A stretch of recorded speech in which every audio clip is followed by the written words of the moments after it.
I used to feel like I couldn't afford the things I wanted. Stuff was too expensive, or I just didn't have the money right now. But then I discovered buy now, pay later programs, which let me split a purchase into multiple payments so I can buy those things right now.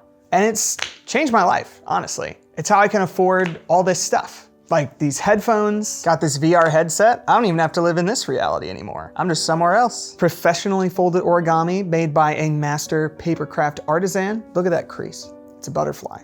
I don't even know what this is. Gluten-free spring water from Nepal. This is pretty much the only thing I drink anymore. I always wanted one of these, and I figured we're shooting a commercial, so take two. Just north of $400, and you can tell. I used to be like Jared, but that was before I found BeforePay. Before BeforePay, I spent money on things I couldn't afford all the time. We wanted to build something that would take the pay later system and turn it on its head. And when we found it, So BeforePay prompts you to set aside money for something before you buy it.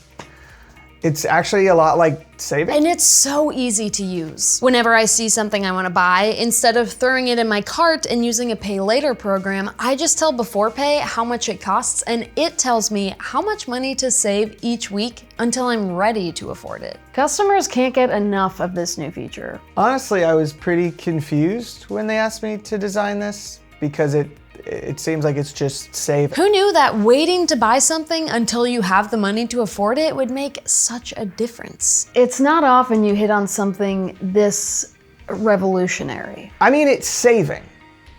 It's just waiting until you can afford to buy it. So how is this revolutionary? But we didn't stop there. We want you to have a plan for all your purchases, not just one. That's why we made BeforePay. BeforePay, I was always stressed about money. But now, I have peace of mind. Thanks, BeforePay. That's a budget. You're literally just describing a budget. And for people like me who just can't quite make up their minds, there's after BeforePay, but BeforePay. But this isn't revolutionary at all. It's just the way money is supposed to work. I don't have anything left to say. That's all I have to say, okay? I'm done. I don't know how to take this off, but it's a budget. If you want this, just get a budget. You don't have to call it before, after, BeforePay when you're during your pay. It's just budgeting. So this is a dumb idea, and I'm done.